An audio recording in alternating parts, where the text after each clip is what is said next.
हम एक ऐसा एनवायरमेंट बना रहे हैं अपने अराउंड, या ऐसी शील्ड बना रहे हैं अपने अराउंड, जो शील्ड हमारी रिवीजन की है, कि अगर कुछ भी चीज अपने मुंह से निकली तो वो वापस अपने कानों में जाए। तो उसमें क्या करो, जो भी रिएक्शन तुम्हें तकलीफ दे रही है या जो भी तुम्हें रिवाइज करना है उसका ऑडियो रिकॉर्ड करो, है ना। जब कभी भी तुम एग्जाम देते हो या टेस्ट देते हो, तुम्हारे नंबर क्यों नहीं आते हैं? तुम्हारे नंबर ना आने का कारण है घर पर ना की गई मेहनत। तो जो खाली चार्ट है उसमें आप लिखते जाओ, जैसे ही वो भर जाए उसको हटाओ, दूसरा चार्ट खाली चिपकाओ, फिर ऐसे ही करते जाओ। आप इस तरीके से फ्लो चार्ट मेथड के फॉर्म में, आपकी इच्छा है, देखो बनाना आपको पड़ेगा। और शॉर्ट नोट्स या फिर फ्लो चार्ट की या रिएजेंट चार्ट की जरूरत क्यों पड़ती है? क्योंकि जैसे ही आपके चैप्टर्स बढ़ने लगते हैं तो बहुत सारी जब रिएक्शन हो जाती तो आपको समझ नहीं आता है कि हम एक्चुअल में क्या चीज दिमाग में रखें जिससे आपके सवाल बन पाए, है ना। अब जैसे मान लो आपके सामने सवाल आ गया कोई भी, ठीक है, मान लीजिए आपके सामने कोई सवाल है, अगर आपको ये रिएजेंट का चार्ट वगैरह पता है तो आप आसानी से क्वेश्चन को सॉल्व कर सकते हो।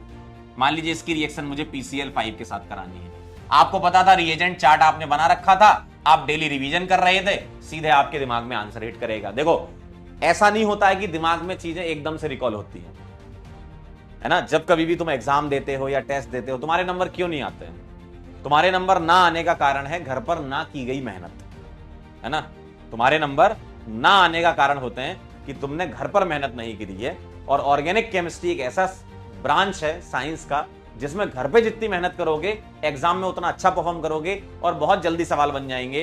रिलेटिवली कोई सी भी केमिस्ट्री हो, फिजिकल हो, इनऑर्गेनिक हो, ऑर्गेनिक हो, इसमें से दो केमिस्ट्री जो है OC और IOC, इसके सवाल जल्दी बनते हैं। PC में थोड़ा सॉल्व करना पड़ता है, फिजिक्स में थोड़ा सॉल्व करना पड़ता है, ऑब्वियसली बॉटनी जूलॉजी के भी जल्दी बन जाएंगे। अगर तुम मतलब थ्योरेटिकल सब्जेक्ट के जो सवाल होते हैं वो अगर आप घर पे मेहनत करते हो तो जल्दी बन जाते हैं, ठीक है। कोई भी सवाल आपके सामने आ जाए, अगर आपका रिएजेंट का चार्ट तैयार है तो आप आराम से सवालों को सॉल्व कर सकते हो। जैसे मान लो ये सवाल लिखा है और आपको मैंने दे दिया SOCl2, आपको पता है क्या करना है, OH हटाकर Cl लगा दिया करते थे। और ये जितनी, ऐसा नहीं कि एक बार आपने रिएजेंट चार्ट बना लिया तो आपका काम खत्म हो गया। एक तरीका अपनाओ, मैं अपना तरीका बताता हूं, जब मैं पढ़ता था मैं क्या करता था, उससे चीजें जल्दी रिकॉल होती थी। आप ना एक खाली चार्ट चिपका लो, है ना। एक खाली चार्ट, एक बड़ा सा चार्ट आता ना जो जिसपे अपन बचपन में ड्राइंग बनाया करते थे, प्रोजेक्ट सबमिट करते थे, तो एक बड़ा सा चार्ट ले लीजिए, है ना। कुछ इस प्रकार का जो होता है ना। ये तो चलो अभी इंडिया का मैप है, ऐसा एक चार्ट आता है, तो इसको आप चिपका लो, है ना। जहां भी आपकी स्टडी टेबल है वहां पर आप चिपका लो, ठीक। और सोने से पहले मात्र 10 मिनट या 15 मिनट जो रिएक्शंस तुम्हारे दिमाग में आ रही है, बहुत इफेक्टिव है भाई, आपको कॉपी नहीं खोलनी। जो रिएक्शन तुम्हारे दिमाग में आ रही है, अब दिमाग में आएंगी ना, पढ़ोगे तो आएंगी, नहीं पढ़ोगे तो नहीं आएंगी, है ना। आंख बंद करके रिकॉल करते जाओ, अच्छा SOCl2, अच्छा PBr3, रेड फॉस्फोरस X2, तो वो लिख लो, ठीक है, वो लिख लो, उस चार्ट पे लिख लो। और जैसे ही ऐसा डेली करते रहोगे, है ना। और ऐसा नहीं है कि मतलब बहुत अच्छी राइटिंग में लिखना, जैसी तुम्हारी राइटिंग है, मुझे पता बहुत गंदी राइटिंग है तुम लोगों की, जैसी भी राइटिंग तुम्हारी उस राइटिंग में अपना लिख लो, ताकि आपके दिमाग में जो चीज आई थी उसको आपने लिख लिया था तो अब वो दिमाग में आपके छप जाएगा, ठीक है। एक ये तरीका है रिवीजन करने का, है ना। और डेली 5-10 मिनट बस आपको देना है, सोने से पहले ये काम करना है। तो जो खाली चार्ट है उसमें आप लिखते जाओ, जैसे ही वो भर जाए उसको हटाओ, दूसरा चार्ट खाली चिपकाओ, फिर ऐसे ही करते जाओ आप। तो ये बहुत जल्दी आपको चीजें रिकॉल होंगी। तरीका नंबर 1 जिससे आप इन चीजों का फायदा ले सकते हो। दूसरा तरीका यह है कि जब कभी भी आपको किसी भी चीज में दिक्कत आ रही है, आप लोगों के सबके पास स्मार्टफोन होता है। कह रहे सर पापा मारेंगे बोर्ड पे चिपकाऊं तो, अच्छा दीवार पे चिपकाऊं, कुछ नहीं करेंगे, पापा नहीं कुछ कहेंगे। जब सिलेक्शन हो जाएगा ना तो पापा बहुत खुश होंगे, पापा ही बताएंगे कि चार्ट चिपकाया करता था। सिलेक्ट होके आओगे जब रिजल्ट सेलिब्रेशन में, तुम ही बताओगे कि सर हमने चार्ट बनाए थे, आपने बोला था, है ना। तो कुछ नहीं होगा ना, पापा कुछ बोलेंगे ना हम कुछ बोले, हम खुद ही बोलेंगे कि भाई आप देखो, पापा खुद ही बोलेंगे कि चार्ट बनाया करता था बच्चा। तरीका नंबर 1, चार्ट बना लिया, रिकॉल करा, लिख लिया, जो दिमाग में आ रहा है वो लिख लो, जो दिमाग में आ रहा है। सेकंड तरीका, सबके पास स्मार्टफोन होता है, व्हाट्सएप हो गई, तो आप क्या करो, एक खुद का व्हाट्सएप होता है ना, मतलब खुद को मैसेज कर सकते हो, ऐसा व्हाट्सएप में फीचर पता है कि नहीं तुम्हें?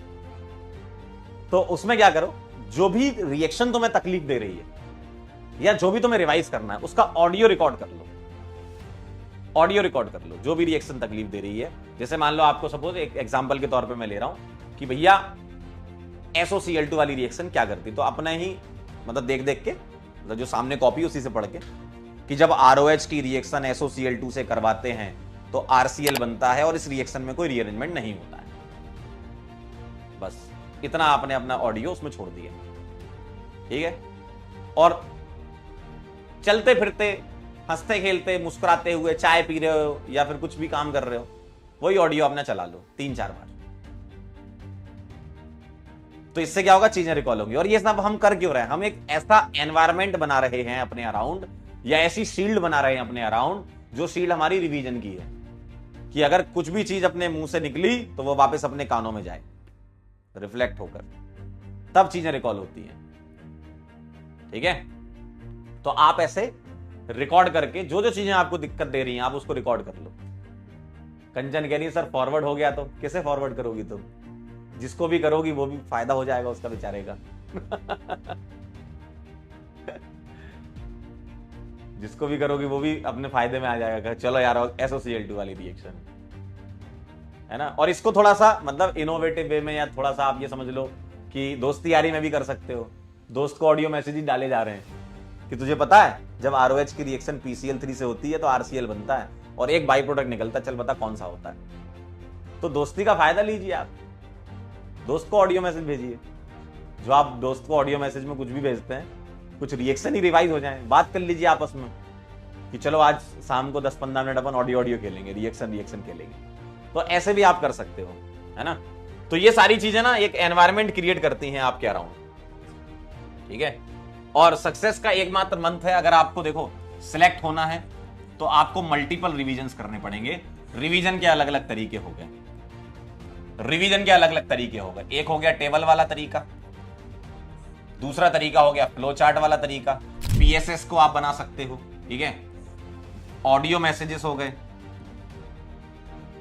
एक, और एक मैंने आपको बताया था कि दीवार पर चार्ट बनाना है एक, मतलब उस पर चिपका लो और इससे रिकॉल करो। तो ये चीजें हैं जो आपको रिकॉल करने में मदद करेंगी, ठीक है।